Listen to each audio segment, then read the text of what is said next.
اس غزوہ میں کئی منافقین بھی اہل اسلام کی صفوں میں شامل تھے، جن میں ایک بڑا سردار عبداللہ بن ابی رئیس المنافقین بھی موجود تھا۔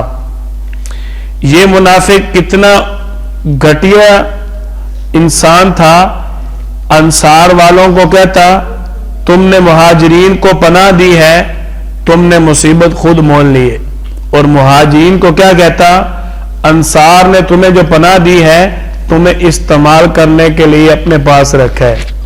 دونوں طرف فساد، تفرقہ، جھگڑا اور لڑائی کرنے کے لیے۔ بیٹا آپ میرے پاس آ جاؤ، آ جاؤ، آ جاؤ، شاباش، آپ دور بیٹھے ہو، میرا دل نہیں لگ رہا آپ کے بغیر۔ بہت شکریہ، ماشاءاللہ، میرے پاس بیٹھنا، ٹھیک ہے؟ آپ میرے سے دوستی لگاؤ یار، اب ادھر کیا ہے، میں آپ کو دیکھ رہا ہوں، آپ آگے دیکھ رہے ہو، یہ تو محبت نہیں ہے نا۔ اللہ تعالیٰ آپ کو جزائے خیر دے۔ آپ صلی اللہ علیہ وسلم بنی مستلق میں پہنچ جاتے ہیں۔ آپ صلی اللہ علیہ وسلم کے ساتھ صحابہ اکرام کی صفوں میں چند منافقین بھی آ گئے۔ ان کے آنے کا سبب یہ تھا کہ اس غزوہ میں بہت زیادہ مال غنیمت حاصل ہونے والا ہے۔ ان کو معلوم تھا بنی مستلق والے بڑے مالدار ہیں۔ آپ صلی اللہ علیہ وسلم کے صحابہ کے درمیان یہ عبداللہ بن ابی لڑائی جھگڑے کی کوشش کرتا رہتا۔ اس نے اس غزوہ میں اپنے لوگوں کو اسی لیے شریک کیا تھا کہ ہمیں مال بہت زیادہ ملے گا۔ اب غزوہ بنی مستلق میں دشمن بھاگ گئے، مال غنیمت بہت زیادہ حاصل ہوا۔ آپ صلی اللہ علیہ وسلم اور آل اسلام بنی مستلق سے جب واپس آ رہے تھے، راستے میں سیدہ عائشہ صدیقہ رضی اللہ عنہا کو تقاضا پیش آیا۔ آپ جنگل کی طرف جاتی ہیں، جیسے آپ نے دیکھا ہے یہاں قریب دیہاتوں میں آج بھی یہ رواج ہے، جنگل کی طرف تقاضے کے لیے تشریف لے جاتی ہیں تو وہاں پر آپ کا ہار گم ہو جاتا ہے۔ آپ رضی اللہ عنہ کا ہار گم ہوا، آپ ہار تلاش کرنے میں مصروف ہوتی ہیں۔ آپ کی اس وقت عمر تقریباً 15 سال یا 16 سال، 15 سال ہے، اس سے زیادہ نہیں، 14-15 سال عمر ہوگی، کیونکہ جب آپ صلی اللہ علیہ وسلم نے 10 نبوی کو حضرت خدیجہ رضی اللہ عنہ فوت ہوئی ہیں، اس کے بعد حضرت عائشہ سے نکاح کیا، حضرت سودا سے نکاح کیا، تو آپ اندازہ کر سکتے ہیں اس وقت 9 سال عمر تھی۔ 9 سال عمر کے بعد پھر آپ 4 ہجری تک اندازہ کر لیں کتنے بنتے ہیں، 16 سال یا 15 سال بنتے ہیں۔ آپ صلی اللہ علیہ وسلم اور قافلے والے وہاں پر کچھ دیر کے لیے ٹھہرے تھے، اس لیے آپ تقاضے کے لیے چلی گئی۔ اب وہاں ہار گم ہو جاتا ہے، حضرت عائشہ رضی اللہ عنہا کو وہاں ہار تلاش کرنے میں دیر ہو جاتی ہے۔ اب ہار تلاش، یہ واقعہ ایسا ہے، اس میں تھوڑی سی بات بھی چھوڑے، آپ کو بات پوری سمجھ نہیں آئے گی۔ حضرت عائشہ رضی اللہ عنہا آپ صلی اللہ علیہ وسلم چونکہ زوجہ تھی، ادب کا، احترام کا، عزت کا، مقام کا یہ تقاضا تھا، اور آپ صلی اللہ علیہ وسلم کی ازواج ہونے کا یہ تقاضا تھا۔ آپ باپردہ اس سفر کے اندر شریک تھی۔ باپردہ سے مراد کیا ہے؟ یہ آپ نے شادیوں پہ ڈولی دیکھی ہے کبھی؟ ڈولی، یہ ڈولی جو اٹھا کے لے جاتے ہیں دلہن کو چھوڑنے کے لیے، اس کو اردو میں کہتے ہیں ہودج۔ کیا کہتے ہیں؟ ہودج۔ اس میں حضرت عائشہ رضی اللہ عنہ سوار تھی، اور یہ ہودج اونٹنی کے اوپر رکھا ہوا تھا۔ آج تو گھوڑے کے اوپر اور اس طرح کی کئی چیزیں ہیں نا، ان پر سوار کرتے ہیں۔ اب حضرت عائشہ رضی اللہ عنہ کی عمر 13-14 سال ہے۔ 13-14 سال کے بچی کی وزن کیا ہوتا ہے؟ کوئی وزن نہیں ہوتا، جتنا ہودج کا وزن ہے اس سے کم اس کا وزن ہوگا، کیوں جی ایسے نہیں ہے؟ اب حضرت عائشہ رضی اللہ عنہ اس ہودج کے اندر سوار تھی قافلے میں، تقاضا پیش آیا، آپ جنگل کی طرف تقاضے کے لیے گئی، ہار گم ہو گیا۔ اب جو دربان تھے انہوں نے اس ہودج کو اٹھا کے اونٹنی پہ اوپر رکھ دیا، اور پردہ اٹھا کے دیکھنا ویسے ادب کے خلاف تھا کہ آپ رضی اللہ عنہ آ کر بیٹھ گئی ہیں یا نہیں۔ انہوں نے ہودج کو اٹھایا، اونٹنی پر رکھا، یہی سوچا کہ سب کو پتا تھا کہ اتنی دیر بعد قافلہ چلنا ہے تو آپ بھی آ گئی ہوں گی۔ قافلہ چل پڑا۔ اب حضرت عائشہ رضی اللہ عنہا جب وہاں سے واپسی آئی تو وہاں پر قافلہ نہیں تھا، آتے ہوئے دیر ہو گئی. حضرت عائشہ رضی اللہ عنہا اسی مقام پر چادر لے کر لیٹ جاتی ہیں. اب آپ صلی اللہ علیہ وسلم کی جماعت میں ترتیب یہ تھی, قافلے کے ساتھ ایک آدمی کی ڈیوٹی ہوتی تھی, جو قافلے والوں کا مال وغیرہ پیچھے گر جائے, کوئی چیز اگر رہ جائے تو اس کی نگہبانی کے لیے, دیکھ بھال کے لیے, اس کو سنبھالنے کے لیے ایک شخص پیچھے پیچھے آ رہا ہوتا. وہ شخص تھے حضرت صفوان بن معطل رضی اللہ عنہ, ان کی ذمہ داری تھی. حضرت صفوان بن معطل رضی اللہ عنہ جب یہاں پر پہنچے تو دیکھا حضرت عائشہ رضی اللہ عنہا لیٹی ہوئی ہیں. دیکھتے ہی دور سے بلند آواز سے کہا انا للہ و انا الیہ راجعون. بلند آواز سے اس لیے کہا کہ آپ بیدار ہو جائیں گی. حضرت عائشہ رضی اللہ عنہ اٹھی, ساری بات بتائی. تو حضرت صفوان بن معطل رضی اللہ عنہ نے حضرت عائشہ رضی اللہ عنہا کو اونٹنی پر سوار کیا اور خود مہار پکڑ کر چلنے لگے. تھوڑی ہی دیر بعد قافلے کے ساتھ مل گئے. وہ بات کہ میں نے پہلے عرض کی ہے کہ غزوہ بنی مستلق میں منافقین بھی آئے ہوئے تھے. ان میں عبداللہ بن ابی بھی منافق موجود تھا. یہاں آج میں نے آپ کو ایک نکتہ دینا ہے. اللہ نے کئی موقع پر ایسے احکامات بدلے, ناسخ منسوخ والا سلسلہ اللہ نے جاری رکھا. بار بار اللہ نے یہ احکامات کا رد و بدل اس لیے کیا تاکہ آپ کی صفوں سے منافقین نکل جائیں. میں آپ کو مثال دیتا ہوں. اگر ہمیں یہ بات سمجھ آ رہی ہے کہ اسلام میں نماز پڑھنا لازمی ہے, ہم سب مانتے ہیں کہ نہیں؟ ہم میں سے کوئی ایسا ہے جو اپنے آپ کو پکا مسلمان کے اور کہ فجر کی نماز کے وقت ٹھنڈے پانی سے وضو کر کے اگر نماز پڑھنی چاہیے تو پھر نماز چھوڑنا جائز ہے؟ کوئی ایسا ہے؟ یہ بات منافق ہی کہے گا جان چھڑوانے کے لیے. اب یہ منافقین کی عادت تھی کہ جہاں پر بھی دیکھتے معاملہ سخت آ گیا پیچھے ہو جاتے, معاملہ رد و بدل والا آ گیا پیچھے ہو جاتے. اللہ نے قبلہ کی تبدیلی کا حکم دیا. سیقول السفہاء من الناس ما ولاہم عن قبلتہم التی کانوا علیہا. اللہ تعالیٰ فرما رہے ہیں اے میرے محبوب, یہ منافقین, یہ یہودی آپ کو آ کر کہیں گے, کتنے بے وقوف لوگ ہو, الا لنعلم من یتبع الرسول. آپ کو کیا کہیں گے؟ ما ولاہم عن قبلتہم التی, کس چیز نے پھیر دیا ان کو ان کے قبلے سے, کانوا علیہا, جس قبلہ پر یہ پہلے تھے. اللہ تعالیٰ فرماتے ہیں یہ میں نے کیا کیوں ہے؟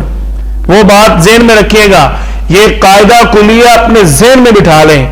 اللہ نے احکامات کا رد و بدل اس لیے کیا کہ آپ کی جماعت سے, آپ کی صفوں سے منافقین کی چھانٹی ہو جائے, منافق رہ نہ سکیں.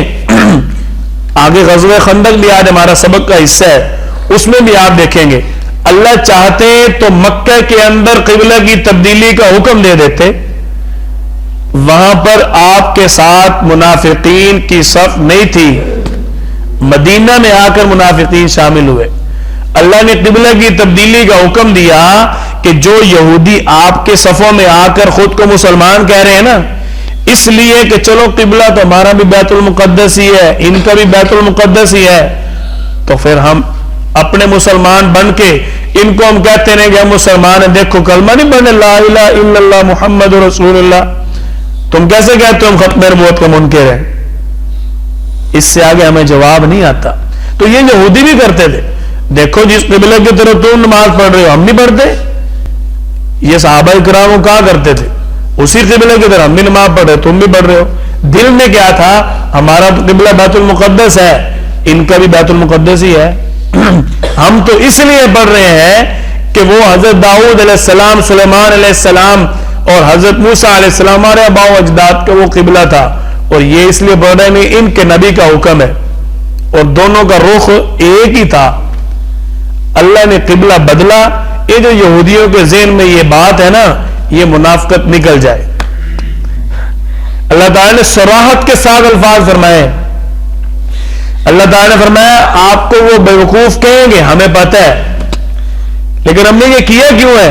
الا لنعلم من یتبع الرسول, ہم جان جائیں کون آپ کی اتباع کرتا ہے. ممن ينقلب على عقبیہ، یہ بات واضح ہو جائے کہ کون واپس پھر جاتا ہے، مسلمانوں کو چھوڑ کے کون یہودیوں کے ساتھ ملتا ہے. یہ واضح کرنے کے لیے اللہ نے قبلہ تبدیل کیا. کیوں جی؟ منافق کو چھانٹ کے رکھ دیا نہیں اللہ نے. منافق خود بخود علیحدہ ہو گئے. اب وہ کیا کرتے؟ بیت اللہ کی طرف رخ کریں تو یہودی نہیں معاف کرتے، بیت المقدس کی طرف کریں تو مسلمانوں کا انکار ہوتا تھا. اب وہ اپنے ایمان کو چھپا کے مسلمانوں کی صفوں میں داخل نہیں ہو سکتے تھے. قربان جائے اللہ کی قدرت پہ. لوگ بات کرتے ہیں صحابہ کرام کے بارے میں، تم اللہ کے فیصلوں کو جھٹلاتے ہو. اس بات کا جواب ہے کسی کے پاس؟ جس جماعت کی چھانٹی میرا اللہ کرے. ایک شہر کی چھانٹی فوج آ کر کرتی ہے، ایک شہر کی چھانٹی پولیس کرتی ہے، ایک شہر کی چھانٹی شہر کے بڑے بڑے لوگ خود ہی کر لیتے ہیں. اب بتاؤ، جس کی چھانٹی فوج کرے گی ہم کہیں کہ ہونے تھے کوئی نہیں کم، ہونے تھے وہ گڑبڑ کر کے دکھاوے، ہم کہتے ہیں کہ نہیں؟ کیوں جی؟ وہ صحابہ تو وہ جماعت ہے جس کی چھانٹی پیارے محبوب نے بھی کی، میرے اللہ نے خود بھی کی ہے. اب اس میں کوئی فرق رہ سکتا ہے؟ اب بتاؤ جی. وہ جی فلاں دکاندار بڑا زبردست مال بیچتا ہے، اس کے پاس جو چنے گندم وغیرہ ہے وہ بڑی اچھی چھانٹ کے رکھتا ہے. یقین ہے کہ نہیں؟ کیوں؟ اس کا کام اچھا ہے، اس کا کام اعلیٰ ہے. اور ہمارا ایمان ہے کل کائنات میں جو کچھ بھی ہے میرے اللہ کا سب کچھ اعلیٰ ہے. وہ صحابہ خود نہیں آئے، میرا اللہ لے کے آئے. منصب صحابیت صحابہ کرام نے خود نہیں لیا، میرے اللہ نے دی ہے. بہرحال بات لمبی ہوگی، ایک کلیہ ذہن میں بٹھا لیں.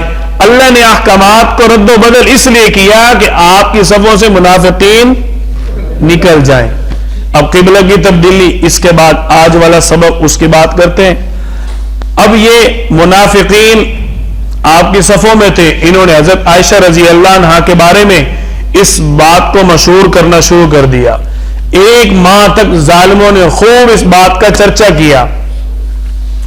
حضرت عائشہ رضی اللہ عنہا کو ایک ماہ کے بعد خبر ہوئی. ام مستہ رضی اللہ عنہا یہ ایک مرتبہ ان کے ساتھ قضاء حاجت کے لیے جا رہی. اب ماں بیٹے کو بد دعا نہیں دیتی. ام مستہ رضی اللہ عنہ یہاں تو ایمان تھا نا، آپ صلی اللہ علیہ وسلم کی بیوی کا مقام تھا. یہاں بیٹا اور ماں کوئی مقام نہیں رکھتے تھے، یہاں ایمان کی بات تھی. چادر میں پاؤں اٹکا تو کہنے لگی ستیہ ناس ہو تیرا مستہ. حضرت عائشہ رضی اللہ عنہ تعجب سے پوچھتی تو اپنے بیٹے کو بد دعا کیوں دے رہی ہے؟ کہتی تجھے نہیں پتا تیرے بارے میں وہ کیا شہر میں مشہور کر رہا ہے؟ حضرت عائشہ رضی اللہ عنہ مجھے تو نہیں معلوم، سارا واقعہ بتایا. حضرت عائشہ رضی اللہ عنہ فرماتی ہیں میرے پاؤں سے زمین نکل گئی. میں سیدھا گھر آئی، آپ صلی اللہ علیہ وسلم سے اجازت مانگی، یا رسول اللہ گھر جانا چاہتی ہوں.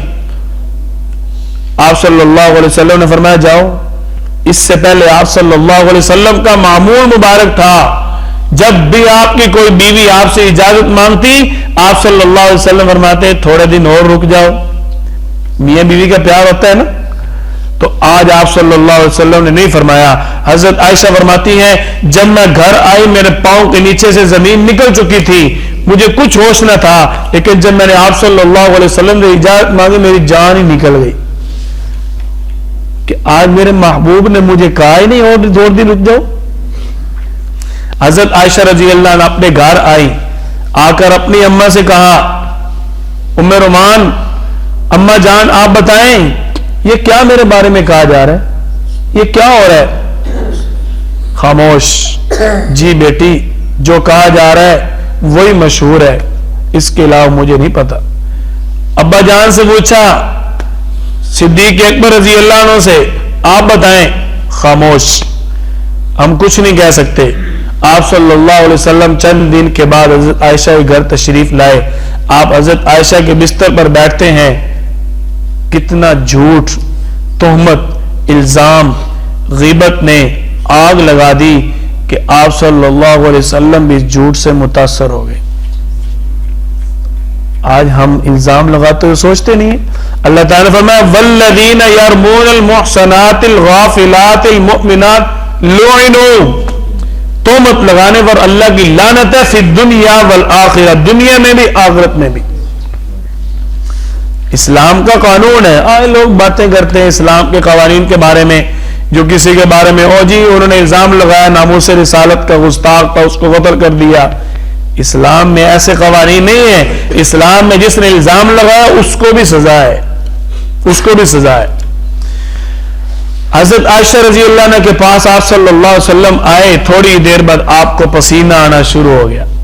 حضرت عائشہ رضی اللہ عنہ فرماتی ہے مجھے آپ صلی اللہ علیہ وسلم کو دیکھ کر سکون آ گیا کہ اللہ نے تو سچ ہی بولنا ہے، اللہ نے تو حقیقت واضح کر دینی ہے. اب تو کوئی بات نہیں نا، کسر رہی نہیں. اب آپ صلی اللہ علیہ وسلم پر وحی نازل ہو رہی. حضرت عائشہ رضی اللہ عنہ دیکھتی ہیں تھوڑی دیر بعد آپ صلی اللہ علیہ وسلم پسینہ صاف کیا.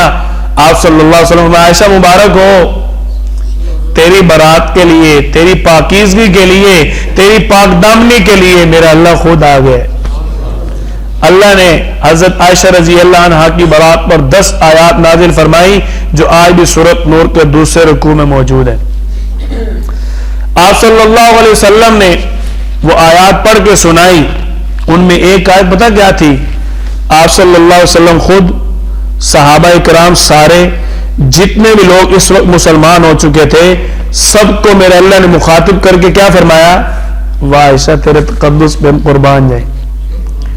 عائشہ کا مقام وہ ہے جس کے لیے میرا اللہ اپنے محبوب کو بھی اپنی طرف متوجہ کرتا ہے. اللہ تعالیٰ نے کیا فرمایا؟ اس میں ایک آیت ہے وَلَوْلَا إِذْ سَمِعْتُمُوهُ، خبردار تم نے وہ بات سنتے ہی، قُلْتُمْ مَا يَكُونُ لَنَا، وہ جو لوگ کہہ رہے تھے، وہ بات سنتے ہی أَن نَتَكَلَّمَ بِهَذَا، وہ جو باتیں ادھر ادھر پھیل رہی تھی، کیوں نہ کہا سبحانک ھذا بہتان عظیم، یہ تو بہت بڑا بہتان ہے. اللہ آپ صلی اللہ علیہ وسلم کو اور آل اسلام کو مخاطب کر کے فرما رہے ہیں تم نے فوراً ہی کیوں نہ کہا، تو بہت بڑا بہتان ہے. اللہ حضرت عائشہ کے تقدس کے لیے اہل اسلام کو تنبیہ فرما رہے ہیں کہ آپ کو فوراً کہنا چاہیے تھا، تو جھوٹ ہے. حضرت عائشہ رضی اللہ عنہ کی برات پر اللہ تعالی نے 10 آیات نازل فرمائی.